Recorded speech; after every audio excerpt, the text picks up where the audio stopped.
Hello guys, flex ko lang po sa inyo iniipon kong mga gatong. Yan, iniinit-init naman, umuulan-ulan. Di, pag walang ulan, mag-iipon po tayo ng gatong kasi para po doon sa ating abuhan. Lahat po yan iipunin natin. Yung dati kong pinaputol, pinalaglag ko lang po yung mga dahon at napakaraming langgam. Opo. Yan guys, marami-rami na pong gatong yan. Nakapamigay na rin po tayo yan. Siguro mga 3 ganyang karami na napamigay natin kasi may nanghingi nga po. Panggatong daw nila. Ito naman kanilang natirang ito, iipunin ko rin ito guys, pamarikit o pampalingas. Opo, malingas naman po yan sa pag-iinit po ng tubig kasi tag-ulan ha. Pagpapasok yung mga bata sa umaga, kailangan po natin yan. Opo guys, ito, lalaki ng puno dito guys, dito to sa kapatid ng ninong ko. Yan o, puro kahoy po yan naman lalaki, mga Jimilina. Ito yung mangga lalaki. Ayan po, ang tanim ko dating kamyas, natakbo na. Ayan guys, ito po yan, may mga kapitbahay po dyan, mga may asawang foreigner. Hindi pa tayo nakakapag-asawang foreigner. Okay na kasi asawa kong tunay. Ayan guys, mga halaman ang mamahal, dami dito nyan. Ito po, may ipiplex ako sa inyo guys, ang laki ng Jimilina guys.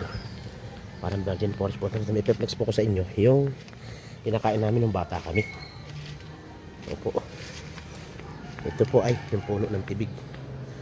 And guys, masarap po yan. Alam niyo po ba ang lasa niyan ay 3 klase ang lasa niyan. Lasang alatiris, lasang peras, at lasang mansanas. Pwede kainan na hinog, maniba, sausaw-sasukan na may sili.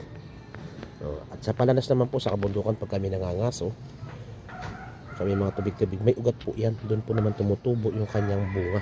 Matamis po yan. Naman po kinakain ng mga wild pig, ng mga baboy ramo at usa. And guys, tingnan niyo po kung ano kalalaki yung mga kahoy dito. And guys, dayo po, tabi tayo puno na. Kalalaki ng puno guys. Yan po, puro abroad po yan. Katay nyo naman, may mga nakatira pero siyempre ito, abroad yan, mga Amerika po, mga pamilya yan.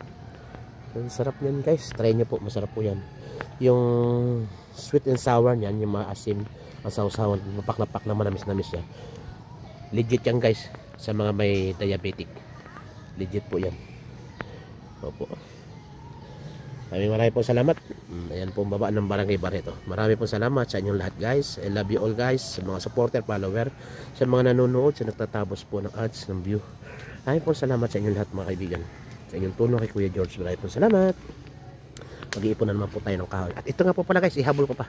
Ito, kinakain din po namin ito. Ayan, yung bunga ng is-is. Ayan, may hinog po yan, ang laki. Masarap po yan, matamis. So, po. Kasi po kami mga batang 80s, 90s, ito lang po. Yan po. Kaso nabasa ng ulang kayo dito. Oh, sarap. Matamis guys. Ayan o. Parang ganyan din po ang tibig. Ganyan ang bunga niya. Ito naman po yung puno ng is-is. Ang tamis. Sarap guys. Ito po ay isa sa kasama sa punong kahoy na yung tukod langit na kinakain. Opo, yan po. Yan po ay kung tawagin ay forgot. Next time sabihin ko po sa inyo. Pero masarap po yan. Opo. 100 variety naman kasi meron po yun. Maraming po salamat sa inyo lahat guys. Ingat po tayong lahat. Lords and loves you.